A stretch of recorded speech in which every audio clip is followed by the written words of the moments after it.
10ចំណុចដែលធ្វើឲ្យអ្នកមិនមានលុយសល់សំណួរសួរថាហេតុអីបានជាមិនមានលុយសល់ហើយក៏តបមកវិញថាឲ្យសល់មិនបើលុយខែប៉ុណ្ណឹងហ្នឹងប៉ុន្តែសម្រាប់អ្នកដែលមានលុយខែតិចបើសិនជាយើងមានទម្លាប់នៃការសន្សំឬក៏មានទម្លាប់នៃការរៀបផែនការក្នុងការចាយវាយឲ្យបានច្បាស់លាស់គឺប្រកាសណាស់យើងនឹងអាចមានលុយសន្សំចាប់ពីតិចទៅរកច្រើនប៉ុន្តែបញ្ហាទាំងអស់នោះសម្រាប់អ្នកដែលមានចំណូលច្រើនក៏មានបញ្ហាដូចគ្នាព្រោះអីការដែលមានលុយសន្សំពេលខ្លះចំណូលច្រើនក៏ជាបញ្ហាដែរបើសិនជាទស្សនៈនៃការយល់ឃើញឬក៏ទម្លាប់នៃការចាយលុយរបស់គាត់ប្រចាំហ្នឹងវាធ្វើឲ្យប៉ះពាល់ដល់ការសន្សំឬក៏ប៉ះពាល់ដល់ផ្នែកហិរញ្ញវត្ថុរបស់គាត់ជាខ្លាំងផងដែរដូច្នេះហើយថ្ងៃនេះខ្ញុំសូមលើកទាក់ទងជាមួយនឹង10ចំណុចដែលធ្វើឲ្យអ្នកហ្នឹងមិនអាចសន្សំលុយបានឬក៏មិនមានលុយសន្សំទី1គឺគាត់គិតថាអនាគតហ្នឹងនៅវែងឆ្ងាយទៀតចាំ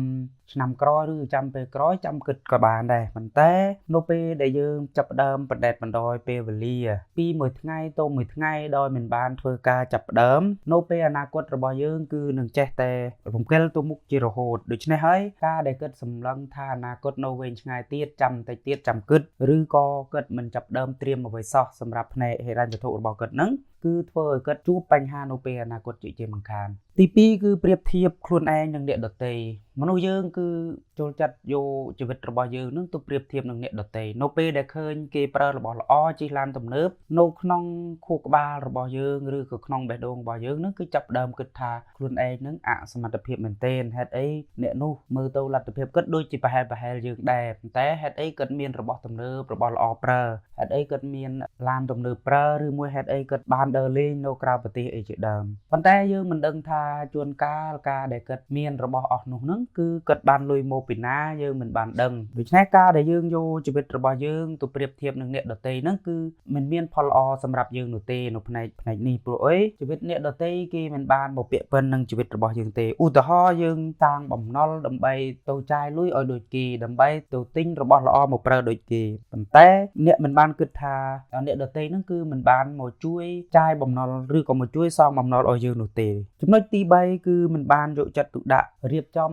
លុយបំរុងសម្រាប់ពេលបន្តិនណាមួយគឺខ្ញុំតែងតែលើកឡើងតាក់ទងជាមួយនឹងលុយសកួរឬក៏លុយបំរុងនេះគឺយើងមានយ៉ាងតិច3ទៅ6ខែសម្រាប់ចំណាយប្រចាំរបស់យើងឧទាហរណ៍បើសិនជាយើងមិនមានលុយចំនួននេះទេថ្ងៃណាមួយយើងស្រាប់តែធ្លាក់ខ្លួនឈឺហើយយើងមិនមាន insurance ហើយថ្ងៃណាមួយស្រាប់តែម៉ូតូខូចឬស្រាប់តែកង់ខូចឬមួយស្រាប់តែឡានខូចអញ្ចឹងយើងអត់មានលុយកន្លែងណាយកមកជួសជុលវានោះទេមានតែអាចនឹងសាងបំណុលខ្ចីមិត្តភ័ក្តិដើម្បីទៅដោះស្រាយបញ្ហាអស់ហ្នឹងអាហ្នឹងគឺជាបញ្ហាមួយដែលសំខាន់យើងគួរតែមានលុយសកួរយើងគួរតែត្រៀមលុយបំរុងសម្រាប់ពេលណាដែលយើងមានគ្រាអាសន្នចំណុចទី4មិនហ៊ានវិនិយោគប៉ុន្តែសង្ឃឹមថាសេរីភាពហិរញ្ញវត្ថុរបស់យើងនឹងប្រសើរឡើងយើងគួរតែធ្វើការចាប់ផ្ដើមសិក្សាស្វែងយល់និងធ្វើការវិនិយោគមិនថាទៅលើវិនិយោគទៅលើអ្វីទេដែលយើងគិតថាល្អ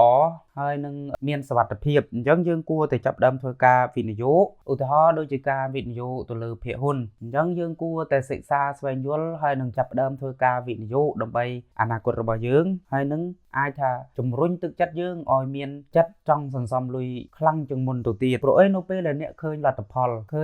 លពីការសន្សំរបស់យើងពីការវិនិយោគរបស់យើងធ្វើឲ្យអារម្មណ៍ឬក៏ចិត្តរបស់យើងនឹងមានកត្តាជំរុញបន្ថែមទៀតធ្វើឲ្យយើងចាប់ផ្ដើមសន្សំកាន់តែខ្លាំងក្លាជាងមុនចំណុចទី5គឺចាយលុយតាមអារម្មណ៍មិនបានចាយលុយតាមគម្រោងគឺមនុស្សជាច្រើនគឺគិតថាការចាយលុយនឹងមិនចាំបាច់មានគម្រោងអីប្រមាណទេគឺត្រូវចាយក៏ចាយទៅមានលុយចាយក៏ចាយទៅប៉ុន្តែការដែលយើងចាយវាយតាមអារម្មណ៍ដូចនេះគឺជាចំណុចដែលធ្វើឲ្យលុយរបស់យើងនឹងបាត់បង់ដោយមិនដឹងខ្លួនឧទាហរណ៍យើងដើរចូលផ្សារឧទាហរណ៍របស់អ្វីមួយដែលយើងសម្រេចចិត្តទិញភ្លាមគឺដំបូងយើងអត់មានគម្រោងទិញវានោះទេដោយយើងមិនដឹងថាទិញវាមកធ្វើអ្វីអញ្ចឹងនៅពេលដែលយើងក៏លេចឃើញការបញ្ចុះតម្លៃឬក៏ការឃោសនាលក់យើងចាប់ដើមមានអារម្ម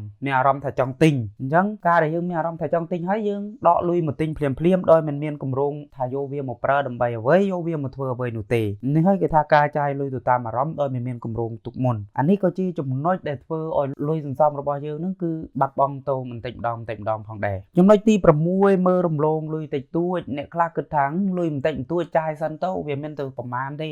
ចំណុចដែលយើងមើលងាយមើលរំលងលុយបន្តិចបន្តួចហ្នឹងនៅក្នុងចំណុចនេះគឺមនុស្សជាច្រើនគឺតែងតែគិតដូចនេះគិតថាវាមិនប្រមាណទេចាយសិនទៅលុយប៉ុណ្ណេះហ្នឹងរកបានទៀតប៉ុន្តែការដែលយើងមិនបានចាប់អារម្មណ៍លើលុយបន្តិចបន្តួចហ្នឹងគឺលុយចំនួនច្រើនក៏មិនអាចកើតឡើងដូចគ្នាព្រោះអីឧទាហរណ៍ថាចំនួន 10000 បើសិនជាយើងខ្វះតែ1000រៀលក៏មិនអាចហៅថា10000ដែរហៅថា9000អ្នកខ្លះគឺទិញអីវ៉ាន់គេត្រូវមានលុយអាប់មកវិញ500ឬក៏600 1000អីគាត់អត់ចង់យកទេគាត់ថាលុយតិចមិនបាច់ទេបាច់អាប់ទេតែអានេះហើយគឺគេហៅថាមើលរំលងលុយតិចតួចហើយអ្នកខ្លះទៀតគិតថាគ្រាន់តែតម្លៃប៉ុណ្ណឹងទិញទៅមានតែស្អីទេលុយប៉ុណ្ណេះរកបានទៀតអានឹងហើយដែលជាបញ្ហាធ្វើឲ្យយើងមានលុយសន្សំចំណុចទី7គឺចាយលុយមិនគិតព្រោះឃើញនៅក្នុងគណនីរបស់អ្នកនោះនៅមានលុយនៅពេលដែលយើងបើកកុងធនាគារឬក៏បើកគណនីរបស់យើងតាម smartphone តាមទូរស័ព្ទហ្នឹងក៏លេខឃើញចំនួនទឹកលុយយើងនៅមានអញ្ចឹងគិតថាចាយសិនទៅមិនអីទេចាយដោយមិនបានគិតមានលុយប៉ុណ្ណាគឺចាយប៉ុណ្ណឹងចាយវាដោយមិនបានគិតមុខគិតក្រោយនឹងឯងគឺគិតថាមាននៅក្នុងកុងឬក៏ក្នុងកប៉ាល់នៅមានលុយទៀតគឺគិតតែពីរឿងចាយចំណុចទី8គឺគិតថាធ្វើម៉េចគត់គង់ឲ្យទៅដល់ចុងខែទៅបានហើយអានេះភាគច្រើនគឺសម្រាប់បងប្អូនដែលទៅចាញ់ធ្វើការដំបូងគិតថាធ្វើម៉េចចាយឲ្យទៅដល់ចុងខែទៅបានហើយដើមខែយើងនឹងមានលុយខែចូលទៀតចំណុចនេះគឺវាជាគ្រោះថ្នាក់ដ៏ធំព្រោះអីបើសិនជាយើងគិតដូចនេះអ្នកខ្លះទៀតគឺលុយចាយមិនដល់ចុងខែផងដោយសារអីដោយសារគិតការតាក់ទងនឹងការគិតនៅឯងនៅពេលដែលការគិតដូចនេះគឺទោះបីជាគិតប្រាក់ខែច្រើនប៉ុណ្ណាក៏មិនមានលុយសល់ដែរព្រោះអីនៅពេលដែលគិតប្រាក់ខែច្រើនគឺធម្មជាតិរបស់មនុស្សឯងមិនមែនជាកំហុសរបស់យើងទេប៉ុន្តែវាជាធម្មជាតិវាមានកម្លាំងជំរុញមួយឲ្យយើងគិតតែពីរឿងចាយគិតតែពីរឿងខ្ជិះខ្ជាយដូច្នេះហើយការដែលយើងកែប្រែទម្លាប់ឬក៏កែប្រែការគិតដូចនេះគឺវាជាចំណុចមួយដែលជំរុញឲ្យយើងនឹងអាចនឹងមានភាពប្រសើរឡើងដូចគ្នាផងដែរចំណុចទី9គឺចូលចិត្តភាពងាយស្រួលទិញម្ហូប delivery ងាយអង្គុយចុចទៅទូរស័ព្ទហើយគេយកមកឲ្យដល់មុខផ្ទះមិនបាច់ខាតពេលទៅដាំស្លបើកភ្លើងអីអញ្ចឹងទៅប៉ុន្តែការដែលយើងចំណាយលើម្ហូប delivery វាងាយស្រួលមែនប៉ុន្តែអ្នកទាំងអស់គ្នាភ្លេចគិតថាលុយរបស់យើងក៏អស់ទៅច្រើនដូចគ្នាផងដែរជាងដែលយើងធ្វើខ្លួនយើ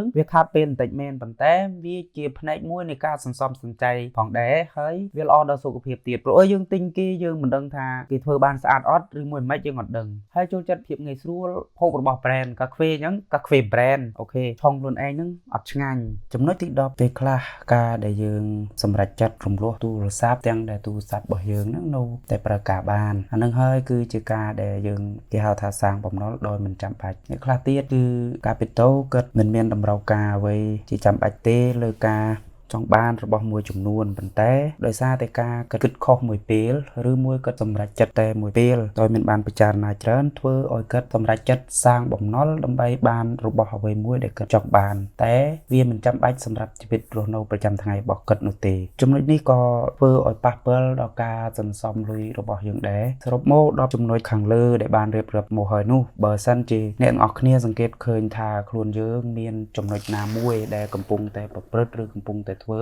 គួរតែចាប់ផ្ដើមមានការផ្លាស់ប្ដូរហើយនឹងកែប្រែទម្លាប់ទាំងអស់នោះឲ្យបានល្អប្រសើរឡើងវិញនោះទៅធ្វើឲ្យអ្នកហិរញ្ញវត្ថុរបស់យើងឬក៏ការសន្សំលុយរបស់យើងនឹងអាចនឹងមានការប្រសើរឡើងជាងមុនទោះបីជាវាមិនបានប្រសើរឡើងច្រើនក្តីឬមួយក៏មិនបានប្រសើរឡើងភ្លាមនោះទេប៉ុន្តែវាធ្វើឲ្យយើងបង្កើតទៅជាទម្លាប់ល្អវានឹងអាចកែប្រែនៅថ្ងៃអនាគតខាងមុខ